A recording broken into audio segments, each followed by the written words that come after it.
Hey there, Lisa here. Welcome to my channel. I hope you'll join me in my love of crafting and DIYs and hit that subscribe button. Today I'll be sharing with you a thrift flip, and I am so excited that I get to be part of this collaboration. I've seen these ladies do some really cool stuff, and I'm just so excited that I get to be part of it this month. So anyways, I want to introduce you to the hosts. We have Tammie at the Rusted Willow. And then we have Elizabeth over at the Southern Gmore Gals. Be sure to hop on over to their channels and check them out, as well as the playlist and the other wonderful creators that will participate in this collaboration. And all those links will be in the description box below. All right, let's get started. I got this birdhouse for $2 on Facebook Marketplace. And the glue, I don't know what it was, but it was stuck. And who else uses butter knives like tools?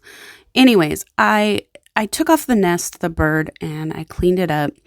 And then I got out my gray chalk paint, mostly just for, I kind of tend to use it kind of like a primer. I just wanted a nice base on the house. And so I went around and gave it a coat everywhere. I initially was going to keep the little birdhouse the way it was, so you'll see there that it was painted, but I ended up changing my mind about that later on as well. So here we go. I got it all painted in the gray, and I'm trying to figure out which colors.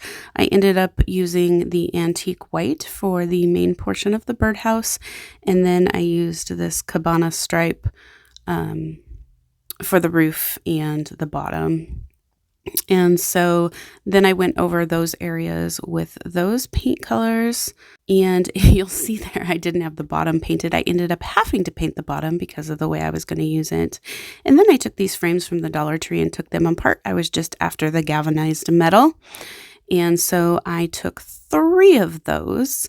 And I'll show you again why I used 3. And then I painted this candlestick with the gray chalk paint, and then I sort of did like this dabby motion because I really wanted the sponge texture to show through.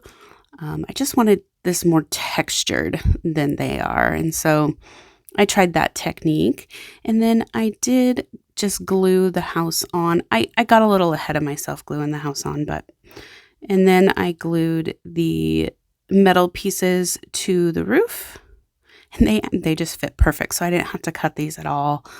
I just hot glued them right on. And then, oh yeah, my little teeny post there, I used a gray marker because it was just easier. And then with that third piece of metal, I took and cut a little roof for the tiny birdhouse. I just thought it would be cute and wanted them to match. Plus, I wanted to try out my new tin snips. So I did cut those and then cut them down to size. Be real careful because it is sharp. And then I just used the hot glue gun and glued them on top the way I had the larger ones. And again, be careful. The edges can be pretty sharp.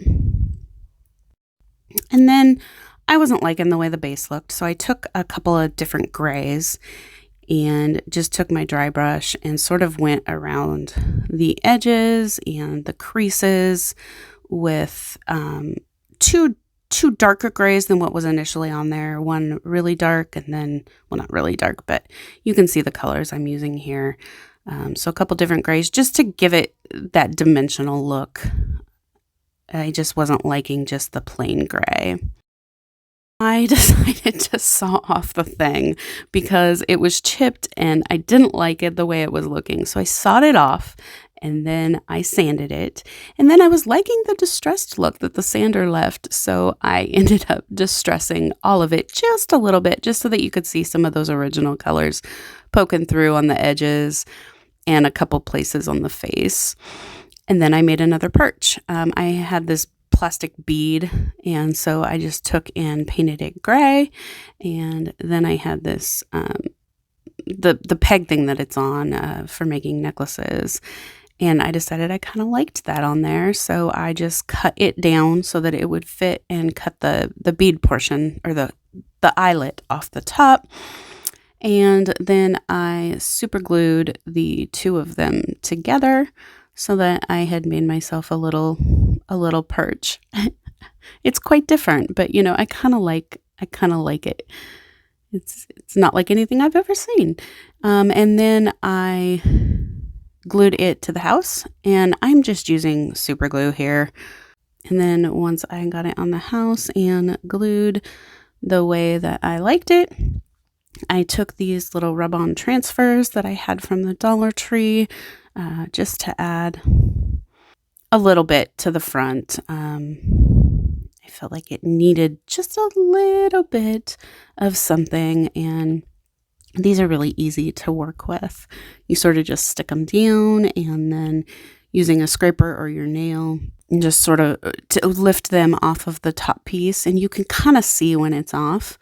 And then there they are, and they're just stuck down. So like I said, I just did a couple. I did one up the side and one on the top. I was having problems with this one because it was so close. And then in the interim, my base had fallen off, and just because of all the pressure I was putting on it every which way. So I glued it back on. And then as I was looking at it sitting up on my mantle, I decided that I wanted a little bit of foliage on the base as well. So here you go. Here is my flip. What do you think? I'd love to hear what you think. I know it's a little bit different. Thanks so much. Again, if you liked the video, give it a thumbs up and don't forget to subscribe.